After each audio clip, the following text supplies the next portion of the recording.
नमस्कार साथियों, कैसे हो आप सभी। उम्मीद है सारे अच्छी होगी, पढ़ाई आप लोगों की अच्छी चल रही होगी। मैं सुनील मुदगल आपका अपने यूट्यूब चैनल पर स्वागत करता हूं। जैसे कि सीजीएल का प्री आप लोगों को पता है हो चुका है। अभी मेंस के हमने कुछ पेपर किए थे, आज हम दोबारा स्टार्ट करने वाले हैं, जो कि प्रैक्टिस सेट नंबर 11 से स्टार्ट करेंगे। पहला ही क्वेश्चन इसने कहा कि चोर सिपाही से 200 मीटर दूरी से देखता है और चोर भागना शुरू करता है और पुलिस वाला उसका पीछा करता है। चोर की जो स्पीड है वो 10 किलोमीटर प्रति घंटा और सिपाही की जो स्पीड है वो 11 किलोमीटर प्रति घंटा है। तो 6 मिनट के बाद उनके बीच की दूरी क्या होगी। तो मैंने कहा यदि डिस्टेंस निकालना है पुलिस का, तो मैं कह सकता हूँ जी पुलिस वाला 11 के हिसाब से भाग गए। देखो ये तो मिनट में है और जो स्पीड है वो किलोमीटर पर आवर्स में, तो इसको यदि मीटर में बदलना हो तो क्या कह सकता हूँ जी 11,000 मीटर भागेगा। ठीक है, और 6 मिनट में इसको आवर्स में बदलना तो क्या करें, डिवाइड बाई 60 कर दें। तो मैंने कहा 0 से 0 कटेगा, 6 से 6 कटेगा, तो इसका मतलब पुलिस वाला 1100 मीटर की दूरी भाग चुका होगा। यदि मैं वही दूरी जो डिस्टेंस है वही चोर से बात करूँ, तो मैंने कहा भाई 1000 मीटर 10,000 मीटर भागेगा 6 के हिसाब से, डिवाइड बाई 60, 0 से 0 कटेगा, तो चोर 1000 मीटर भाग चुका है। तो 6 मिनट के बाद इन दोनों के बीच का गैप कितना होगा, मैंने कहा 100 मीटर का गैप हो जाएगा। तो ऑप्शन नंबर 1 ठीक हो जाएगा। ठीक है, मतलब 6 मिनट में 100 मीटर कवर कर चुका हुआ। यदि ये सॉल्यूशन पसंद आए तो वीडियो को लाइक और चैनल को सब्सक्राइब जरूर करें, साथ साथ अपने अपने ग्रुपों में भी शेयर कर दें। जिन बच्चों के पास मेंस वाले सॉल्यूशन नहीं पहुंच रहे वहाँ तक भी सॉल्यूशन पहुंचा दो। इसने का एक टर्म दे रखी है हमें A, B, 5 और N। ये एक वर्ग होगा।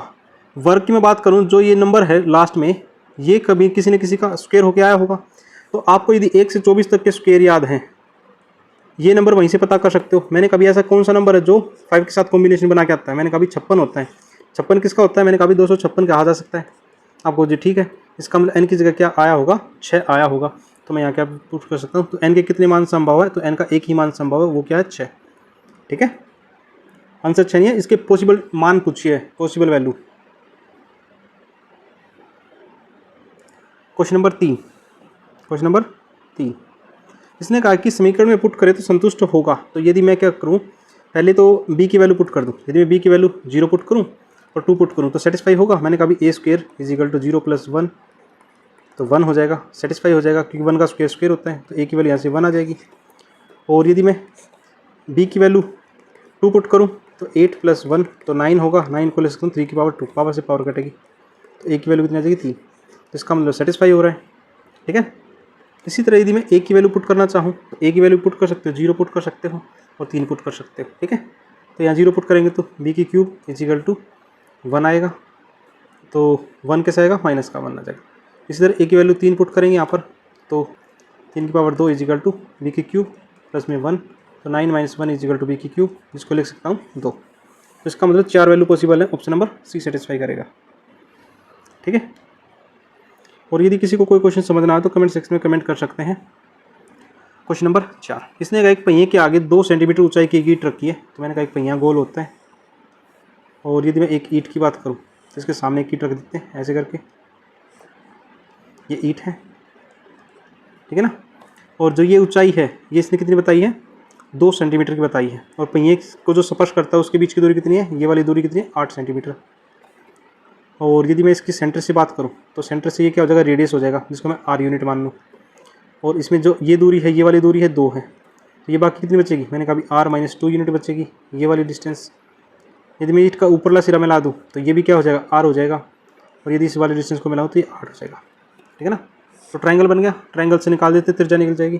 तो r square is equal to 8 का स्क्वायर प्लस में r - 2 का whole square. r square is equal to 64 plus में r स्क्वायर प्लस में 4 प्लस में माइनस 2 2 जा 4, 2 × 2 r। मैंने कभी r स्क्वायर से r स्क्वायर कट जाएगा, तो 4r इज इक्वल टू 68, और r की वैल्यू यहाँ से कितनी आ जाएगी, 17। और r ही पूछा इसने सवाल, तो ऑप्शन नंबर ए सेटिस्फाई करेगा यहाँ पे। 4 हमारे क्वेश्चन हो चुके हैं। क्वेश्चन नंबर 5 में इसने कहा है ABC एक ट्राइंगल है। मैंने कहा भी ठीक है, और B अधिकोण है, तो बना देते हैं। तो ऐसे कुछ बनेगा ट्राइंगल, ये A बना देते हैं, ये B और ये C। यदि CB को D तक बढ़ाया गया, यदि CB को D तक बढ़ा दे, ये बना दिया। और AD परपेंडिकुलर है किस पर, CB पर, ये परपेंडिकुलर बना दे, ये पॉइंट D बनेगा, तो ये 90 डिग्री का हो गया। AB की वैल्यू कितनी है, 8 है, BC की वैल्यू कितनी है, 7 है, BD की वैल्यू कितनी है, 4 है। ठीक है ना, मैंने कहा अब ये 90 डिग्री है, तो पाइथागोरस लगा दें। AD कितना निकलेगा, 8 का स्क्वायर माइनस 4 का स्क्वायर, तो 64 में से 16 गया तो ये कितना आ जाएगा, 48 आ जाएगा। ठीक है ना, तो AC की वैल्यू बतानी है, तो अब मैं ट्राइंगल में लगा देता हूँ ADC में। तो ये हो जाएगा 48 प्लस में 11 का स्क्वायर, इसको लिख सकता हूँ 48 प्लस में 121। ये कितना हो जाएगा 9 6 1 169, जिसको लिख सकता हूँ 13। तो AC की वैल्यू कितनी आ जाएगी 13 आ जाएगी, और वही सवाल का आंसर है। ठीक है, मेंस वाले बच्चों के लिए बहुत इंपॉर्टेंट रहने वाला है, तो हर एक बच्चा इस वीडियो को देखे और अपने अपने हर एक ग्रुप में इसको शेयर कर दे। अगले वाला सवाल, इसने कहा कि समचतुर्भुज दे रखा, रोम्बस दे रखा OABC। ठीक है, इसके 3 कोण दे रखे हैं, तो इसको मैं कह सकता हूँ यदि मैं ABO और यदि मैं बात करूँ BCO, ये एक इक्विलेटरल ट्राइंगल बन जाएंगे। आपको जी ठीक है, तो ये भी रेडियस होगा, ये भी रेडियस होगा, ये भी रेडियस होगा, ये भी रेडियस होगा, और ये बीच वाली लाइन होगी। यदि मैं R निकाल दूँ तो काम चल जाएगा।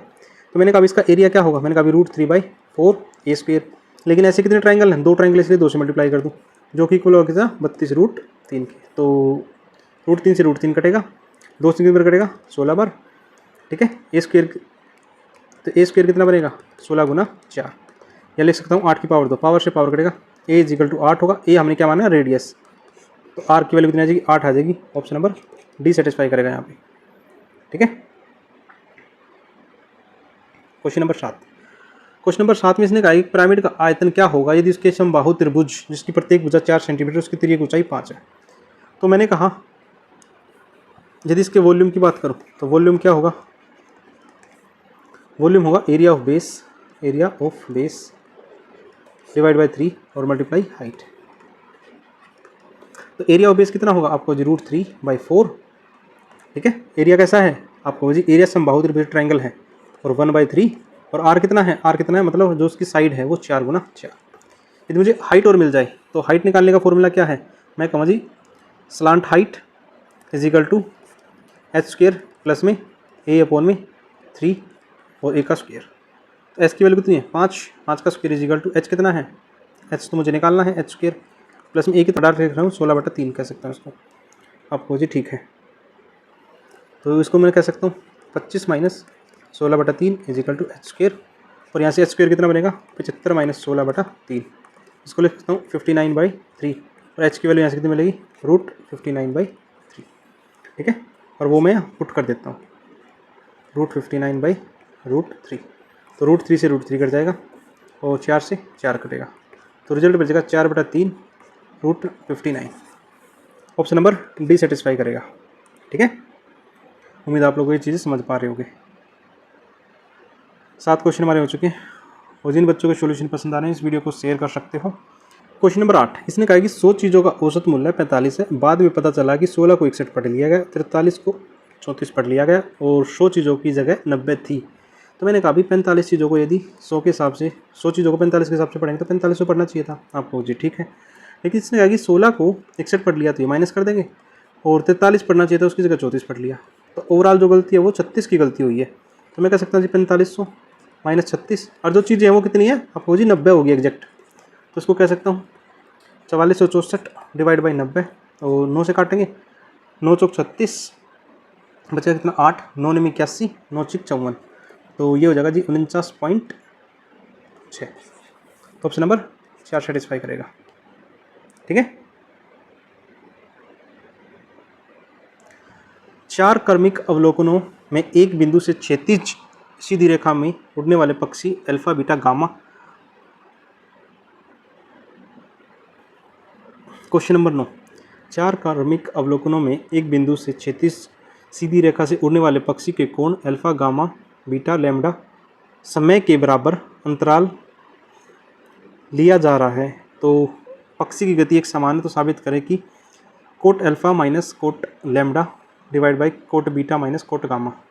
चलो, तो मैं इसको कह सकता हूँ, मान लो कोई एक पॉइंट है हमारा और यहाँ पर कोई पक्षी उड़ रहा है और वो पक्षी आगे चला जाएगा आपको जी। ठीक है, तो उसने कुछ ना कुछ डिस्टेंस कवर किया होगा, तो मैंने कहा भाई ये डिस्टेंस कवर किया होगा, इसको तो मैं मान लेता हूँ अल्फ़ा, और इसके बाद ये डिस्टेंस कवर करेगा तो इसको मान लेता हूँ लैम्डा, इसको डिस्टेंस किया है तो इसको गामा, और इसको डिस्टेंस कवर किया तो इस डिस्टेंस को मान लेते हैं बीटा। तो इसको मैं मान लूँ O से A तक का डिस्टेंस, B तक का डिस्टेंस, C तक का डिस्टेंस और D तक का डिस्टेंस कवर किया होगा, और ये इसकी हाइट मान लेता हूँ। ठीक है ना, ये P पॉइंट मान लेता है। हमने थोड़ा चेंजेस किया, यहाँ बीटा लगाया है और यहाँ गामा लगाया है, तो सवाल ठीक हो जाएगा। इसमें थोड़ा एरर था, ठीक है ना, क्योंकि इंग्लिश में ठीक है, हिंदी में गलत है, मैंने गलत पढ़ लिया था। तो यदि मैं यहाँ से ट्रायंगल बनाना चाहूँ कौन सा, AOP, और यहाँ पर टेंजेंट अल्फ़ा लगाना चाहूँ तो ये क्या बनेगा आपको, सर ये अल्फ़ा लगाना चाहोगे तो ये बन जाएगा H/x। तो x की वैल्यू यहाँ से कितनी मिलेगी, H/में टेंजेंट अल्फ़ा, या कह सकता हूँ H कोट अल्फ़ा, ठीक है। इसी तरह दूसरी वाली वैल्यू क्या होगी, टेंजेंट बीटा की बात करूँ तो H कोट बीटा बनेगा, और अगली वाली वैल्यू H कोट गामा बनेगा, और अगली H कोट लैम्डा बनेगा, ठीक है। आपका वो जी ठीक है। यदि मुझे x की वैल्यू निकालनी है, यदि मैं a से b तक डिस्टेंस निकालना चाहूँ तो उसको कह सकता हूँ x क्या होगा, OB माइनस OA कह सकता हूँ मैं, आपको वो जी ठीक है। या मैं कह सकता हूँ OC माइनस OB कह सकता हूँ, या कह सकता हूँ OD माइनस OC कह सकता हूँ। तो सभी का मतलब एक ही होगा, आपको वो जी ठीक है। तो इसको मैं कह सकता हूँ H cot beta minus H cot alpha, जो कि बराबर होगा H cot gamma minus H cot beta, बराबर में H cot lambda minus H cot gamma, ठीक है। यदि मैं इन दोनों का कंपैरिजन करूँ और इन दोनों का कंपैरिजन करूँ तो कह सकता हूँ जी cot alpha is equal to 2 cot beta minus cot gamma, आपका वो जी ठीक है। और यदि दूसरी वाली इक्वेशन बात करूँ तो cot lambda is equal to, ठीक है,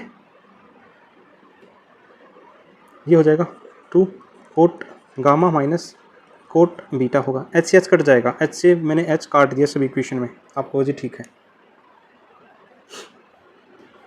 यदि मैं स्क्वायर करना चाहूँ, यदि मैं स्क्वायर करूँ दोनों इक्वेशन का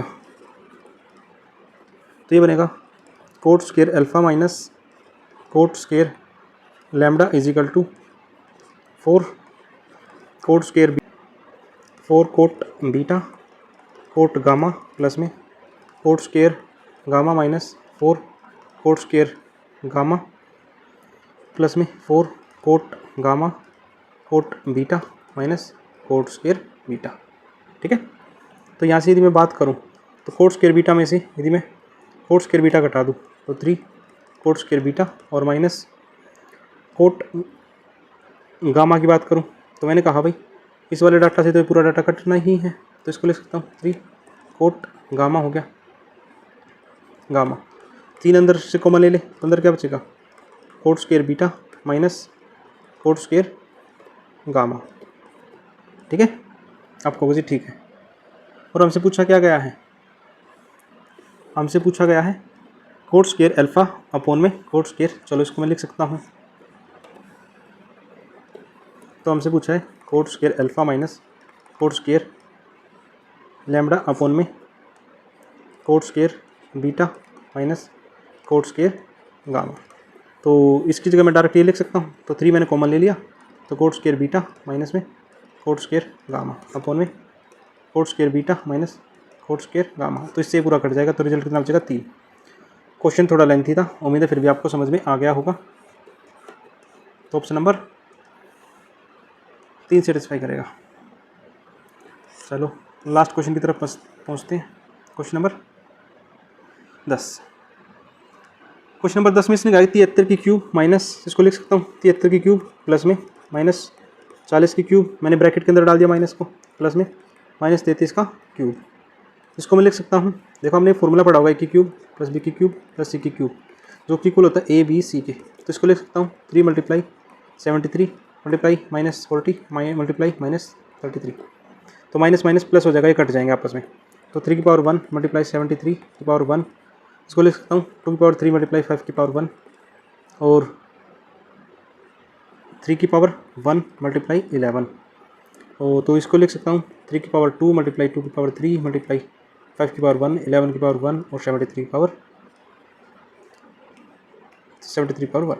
तो मुझे निकालना टोटल नंबर ऑफ फैक्टर, तो एक एक पावर में ऐड कर दिया जाता है, तो इसकी जगह लिखेंगे 3 गुना 4 गुना 2 गुना 2 गुना 2, तो 8 12 8 96।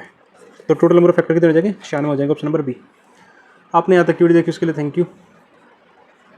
ऐसे ही प्यार सपोर्ट बनाए रखें, मिलते हैं प्रैक्टिस सेट नंबर 12 में।